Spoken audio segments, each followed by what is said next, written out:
Hello!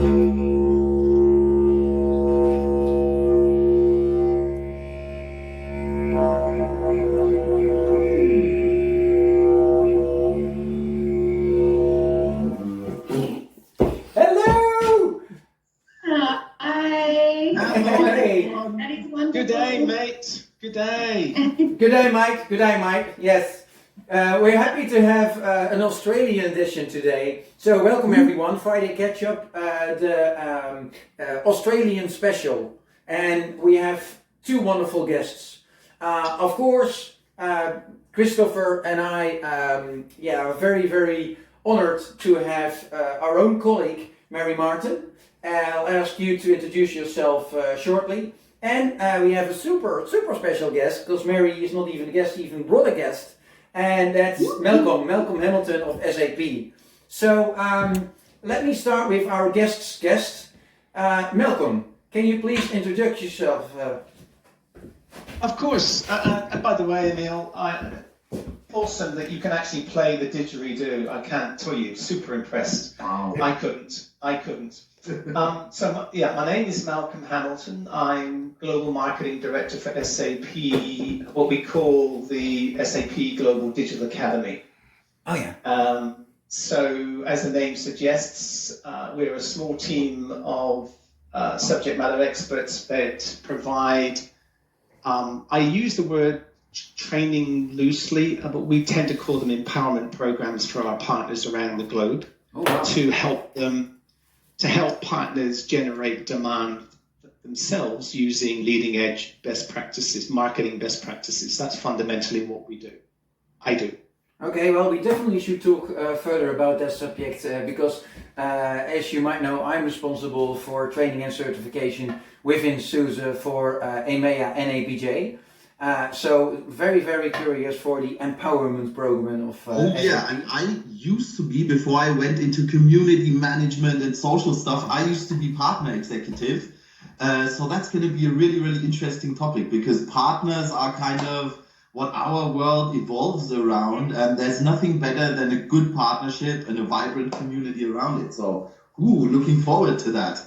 Exactly. All right, and thank you very much, Malcolm and Christopher, for your addition. Mary, welcome to the Green Team.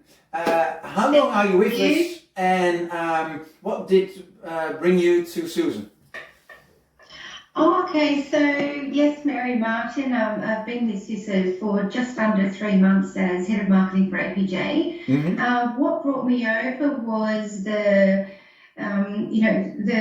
challenge of helping to drive an open source company to scale to where it never has before, particularly across APJ. So, from a marketing perspective, this has been such a great opportunity to further challenge me as a person, me as a professional, and me as part of a really fantastic organisation.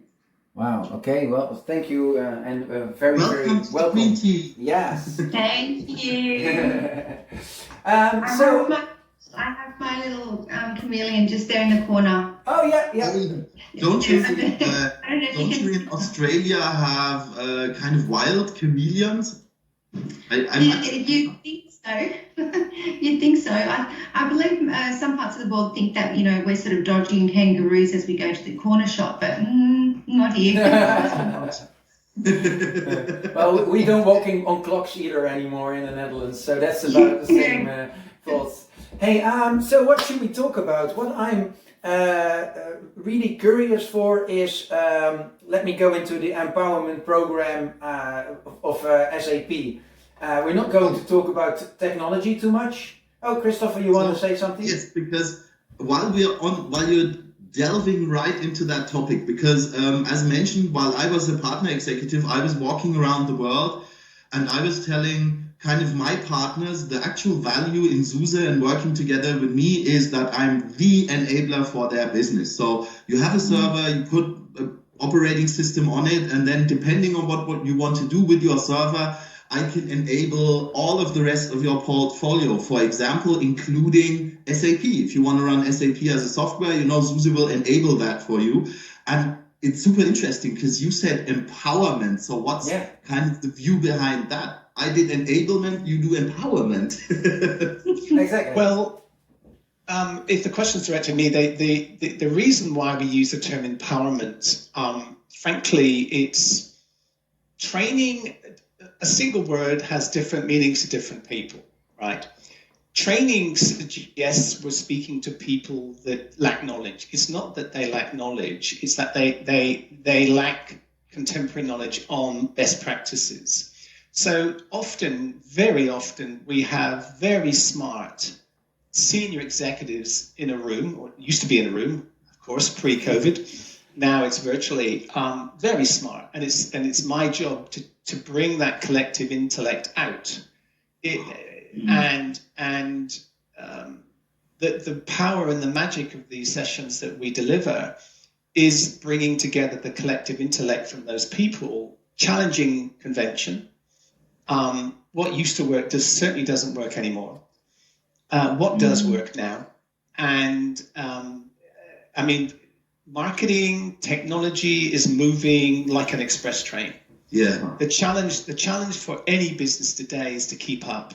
So what keeps me interested and loving my job, it's my job to be ahead of the curve all the time and bring that knowledge to our partners around the globe, so as they can fundamentally then generate incremental demand for their SAP solutions for themselves. It makes so much sense, because normally the larger kind of the IT company that you're dealing with when you have these partner meetings and stuff, the more everybody tries to, just push their agenda, push their view, do this, do that, you'll make millions, it's going to be great.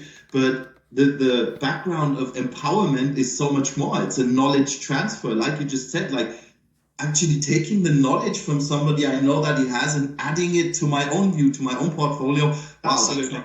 That sounds really, really cool, because I also think not only the IT landscape, but also the people behind it, the partners, the consumers, the customers, whoever it might be, they're changing too. I think it's time to reflect that in the way we communicate, the way we do business.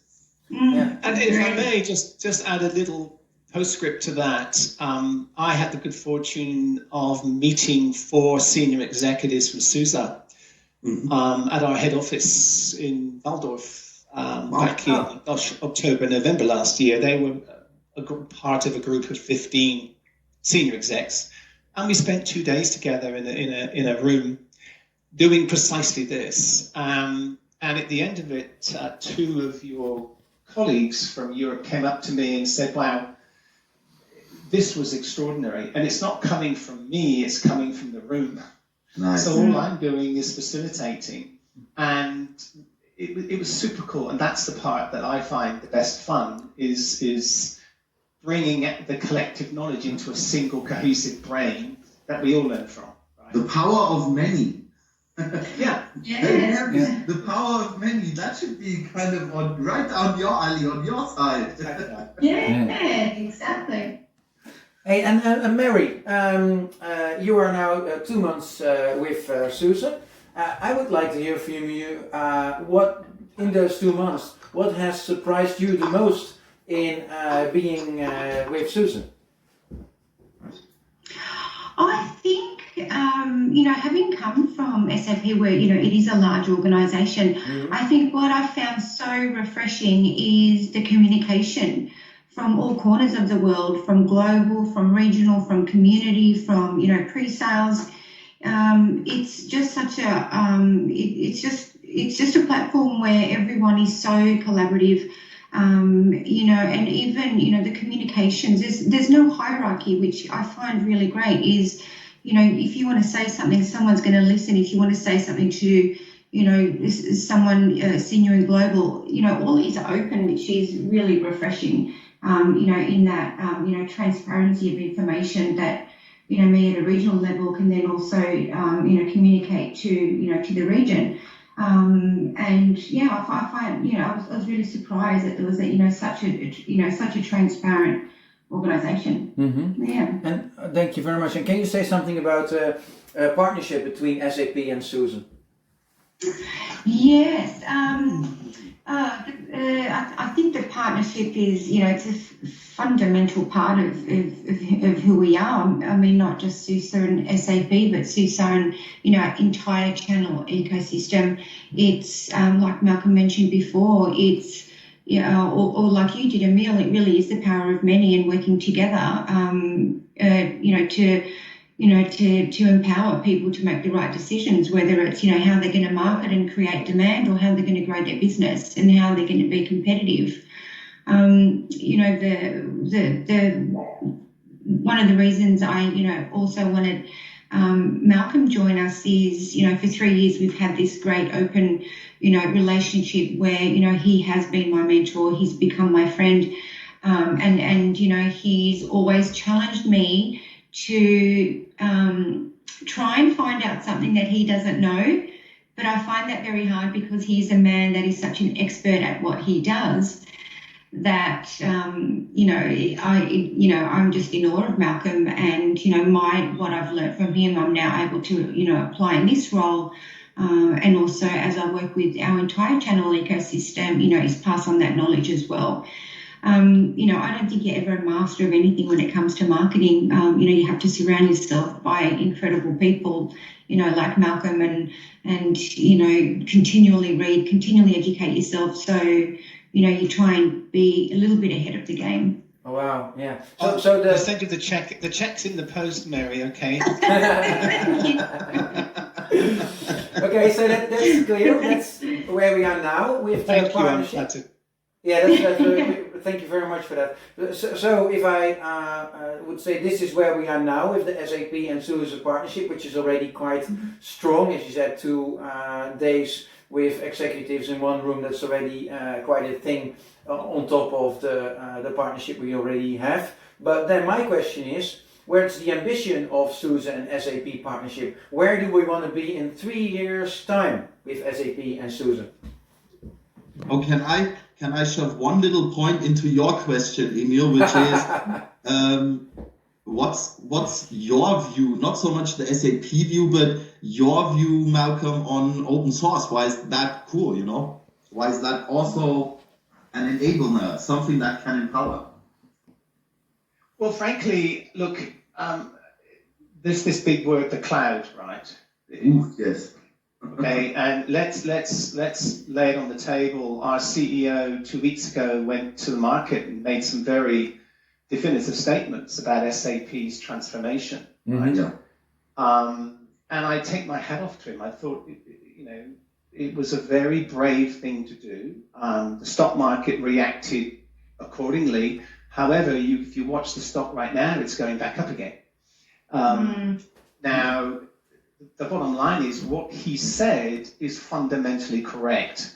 We all have to, SAP are on the journey of helping our customers, existing and net new, move to the cloud. There's no question. It's not an if, it's happening, but it needs to happen faster. And SAP, if we have a failure, we're an extraordinary company. I've worked for SAP since 2005. But if we have a failing, we're not nimble enough. And I think that's what I don't think, I know that's what Christian is saying. We need to be more nimble and move faster, and we are, believe me, moving really fast. So given that that's against, and the other point that I think is super important is that candidly, in the past, you would rarely hear a CEO use the word partner in their dialogue. It's in every speech, every blog, every post that Christian is making. Oh, wow. So that's fundamental. And so SUSE are an extremely important partner to SAP on that journey. You're helping us help our joint customers take that journey faster and well.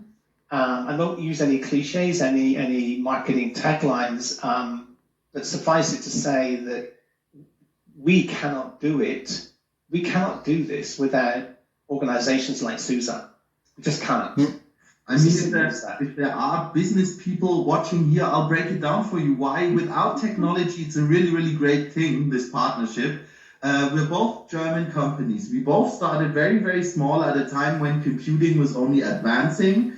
We've both become global players. We do open source very, very well. SAP does all the data part. There's a lot about personal freedom, privacy. Watch all of our other shows. We've talked about this. But even without even touching that technology, my personal opinion is that SUSE and SAP is such a strong partnership from the people, from the views, from the happenings, from the transformation that's just happening at the moment. So wow, that's some impressive stuff. Okay, well, time-wise, I have to move to the most important part of the Friday Catch-Up nowadays. Yeah, that's the playlist, the Friday Catch-Up playlist. So, Malcolm and Mary, who of you would like to go first and tell us which song do we have to add to the Friday Catch-Up playlist? Mary, after you. You know, I can't remember the name of the song, but it's all over TikTok. I'm obsessed with TikTok at the moment. I think we need to start doing TikToks, you know, on a Friday, Okay. and do something. But there's a Spanish song that's, you know, trending, that's really popular, but I just can't remember the name of it. So I might have to come back to you for that one. Is it another way of Despicato coming to the world? Yes. Oh, okay. Okay. Actually, Despicato is the song with the worldwide ever most clicks on or plays on YouTube. Wow. Yeah, I just love it. Yeah, I just love it. Both my daughters got me obsessed with TikTok because they're forever trying to dance every night and film themselves, and it takes for hours, and then they post it, and then they watch, you know, for hours how many likes they get. So. And is there already a TikTok video with Geeko in it then? Because I'm looking forward to a Geeko TikTok video. Hey, that's another channel for us, Emil. We can start to do TikTok stuff. Oh my God, can you imagine? Yes. You will. Okay, so thank you very much for that. We will put that in the playlist and share it wherever we share this Friday Catch-Up video. And then Malcolm, to you, which song do you want to contribute to our playlist? So before I tell you the song, I'll give you just 20 seconds of, if you will, backstory to it. Yeah, you can't see it in my study here. Mary knows I'm a bit of a fitness freak. I swim and I go to the gym to keep mind and body. You just have to, right? Mm-hmm. But of course, due to COVID, the gym closed, the pool closed, and I saw some of my friends getting slightly larger, tummy-wise, you know, and family. So I invested in COVID diet, that is. The COVID diet. So I invested in a rowing machine. So in my den here, there's a rowing machine off camera. So for me, I'm listening to music because it's a rhythmic thing, right? Yeah, so that my favorite song that I play over and over again is a song called Earned It by The Weeknd, which is from the 50 Shades of Grey movie, which, by the way, I've not seen the movie. It's a bit risque for me, I think. Earned It by whom? Who was the... It's by The Weeknd, but it's the Weeknd. It's got a fantastic beat. It's brilliant. It's from the 50 Shades of Grey. Yeah, so that would be my song. Excellent. We'll put those both absolutely in the playlist. I'm looking forward to listen to that. And I would say from adding other songs from guests earlier on, I really expanded my music taste. Thank you very much for this. I'm definitely going to listen to it. Anything you like to bring into this Friday Catch-Up, Christopher, as a closure?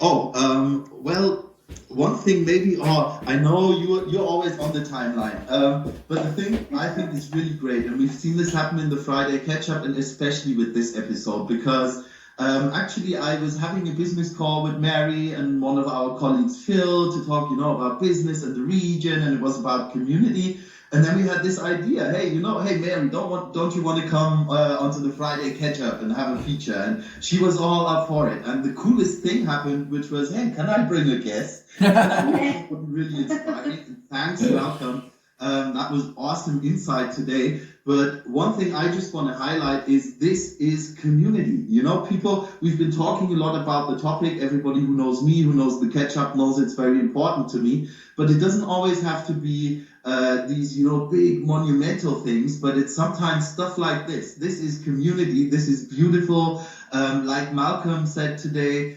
empowering knowledge transfer, putting cool people with cool ideas and cool views together, and showing the world, how awesome we are, what awesome humans we are. So thank you very much for that. And yeah, for us it's morning, for you guys I think it's in the evening, so definitely happy weekend to you too. Thank you.